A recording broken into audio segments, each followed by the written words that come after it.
superhero for all. This quick promo promoting Superman.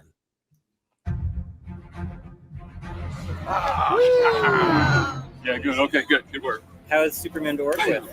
He's fun. 69. Nice work, everybody. High fives. Boom. Boom. I did meet Music. plays. Well, you're doing great work today. Oh, it looks like they might be ready. Are you guys ready?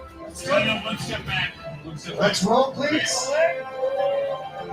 Ready and action.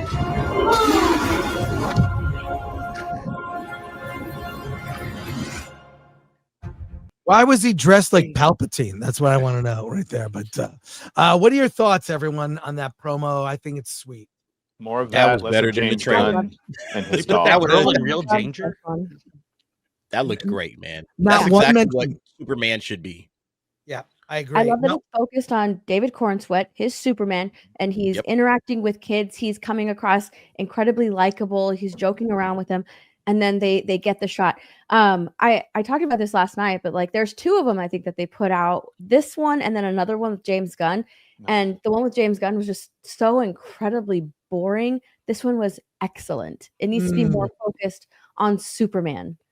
And the music was That's Superman the point. music, not the same Williams with guitar. Like it was the new Superman music, and it sounded great. We need that. Yeah.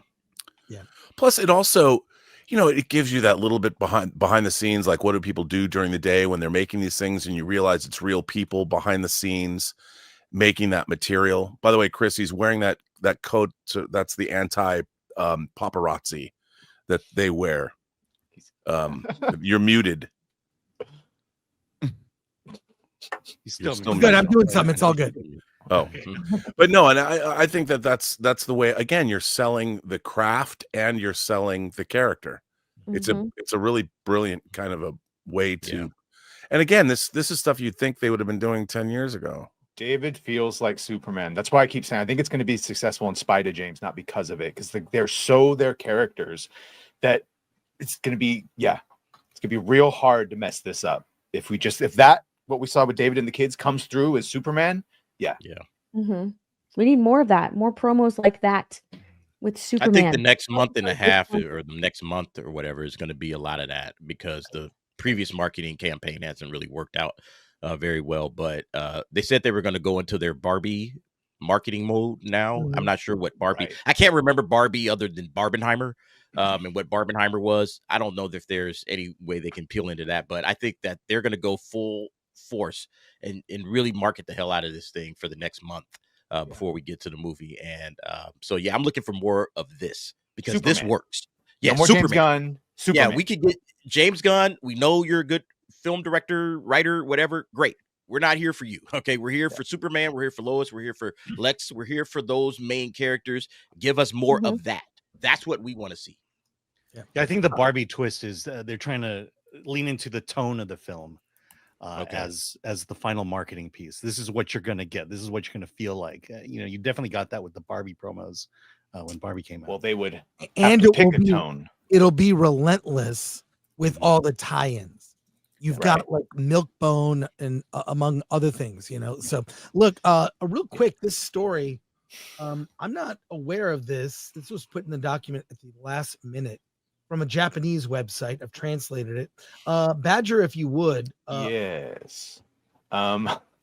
Tokusatsu is a Japanese word that literally means special effects. It is primarily used to refer to live action Japanese film and television dramas that make use of special effects. So in a recent interview, Superman director and DC Studios co-CEO James Gunn revealed that the upcoming film is heavily inspired by Japanese tokusatsu, a genre known for its use of special effects and giant monsters. Gunn, a longtime fan of Ultraman and Kamen Rider, said his childhood love for tokusatsu shaped his filmmaking vision. Ultraman is the father of my love for movies, he shared. The film's trailer showcases a fire-breathing creature labeled as kaiju, paying homage to the towering monsters of classic Japanese sci-fi. Gunn confirmed, we tried to merge elements like giant monsters, robots, flying dogs, and other superheroes, bleeding the spectacle of Tokusatsu with the DC universe, Gunn also cited Godzilla -1 as a model for balancing action with emotional depth.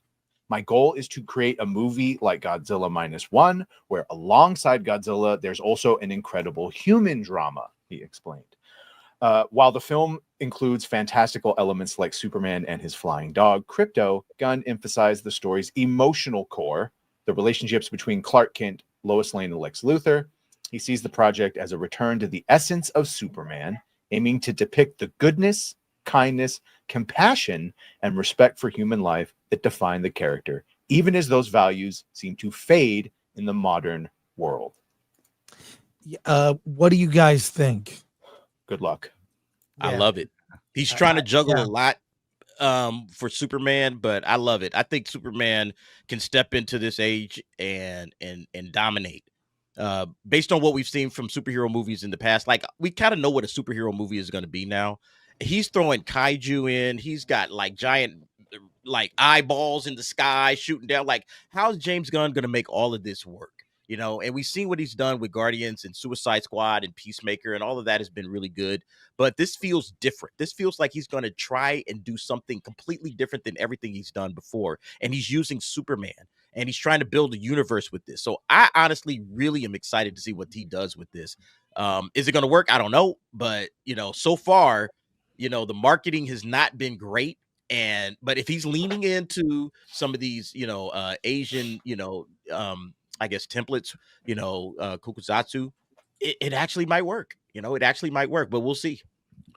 I mean, I'm always good. I'm always for like a wild swing. I think for James Gunn, even though this is Superman and everybody knows Superman is, this is a wild swing for him, man. It's a big swing because like it's not, he's not a mainstream guy. You know what I mean? He could take obscure characters and make them great. It kind of reminds me of Kevin Smith. You know, it's like when Kevin Smith did Red State.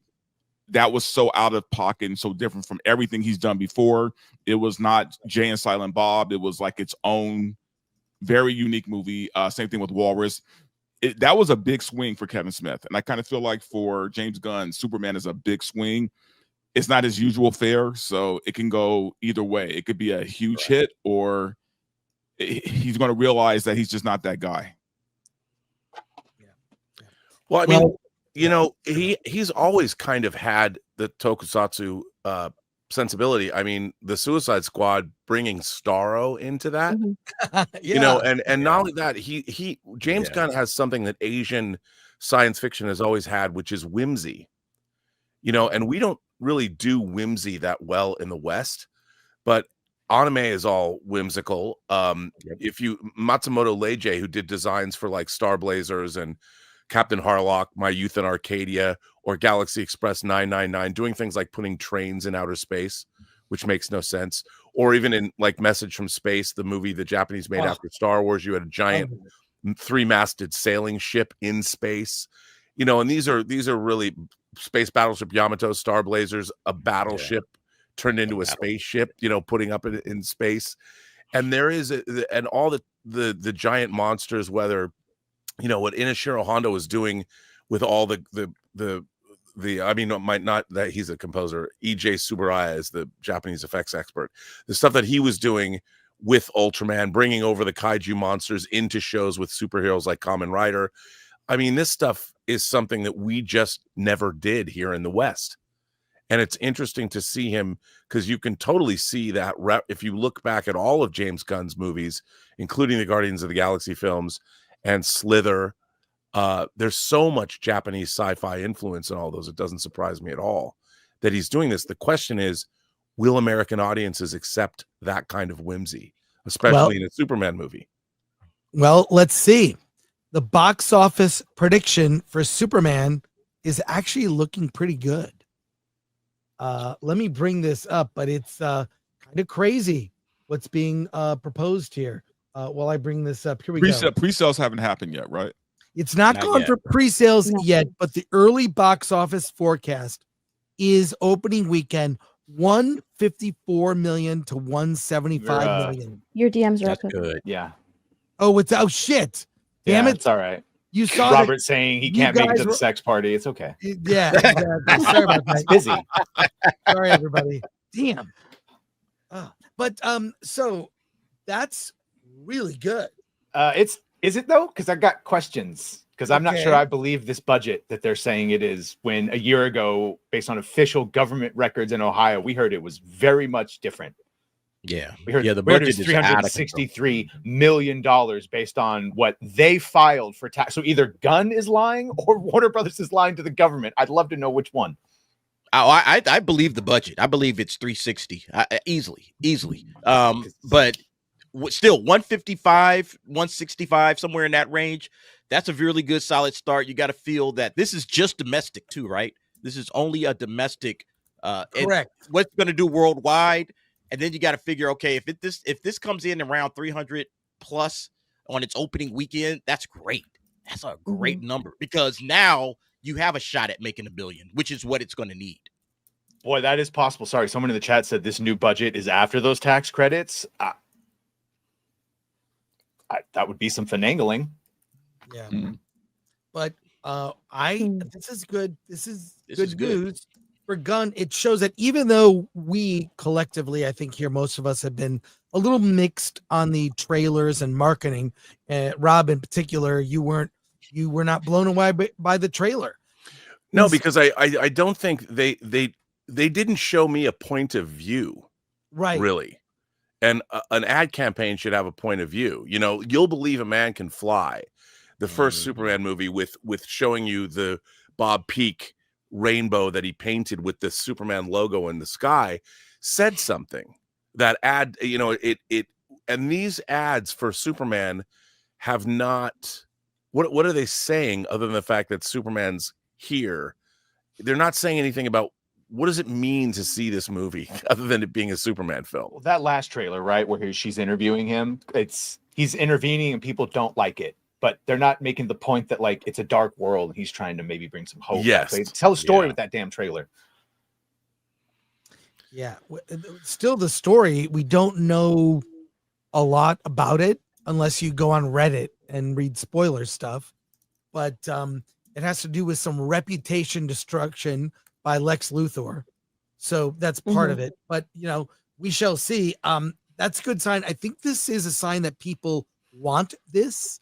People really, really want this, and Marvel is being summarily rejected. If you look at Alan, I think you can look up the Fantastic Four predictions. They are not great at all. Just look at their trailers. Fantastic Four has just hit 20 million people watching it, and Superman has almost 29, like on the precipice of 30 million. I think it's really because people have grown tired of Marvel. I think we see the Marvel formula. We see each movie is kind of a jumbled variation of the last one with some new elements, but Fantastic Four looks the most different. But things that we have heard do not sound great. Alan, what are the predictions for FF? Please find it. Please butt in and find us. Yeah, I mean, I'm seeing so far that they're saying 600 million total. But when it's all said and done, I'm not seeing opening weekend. Opening weekend, someone suggested 225 million, but realistically, it's probably gonna be 120 million.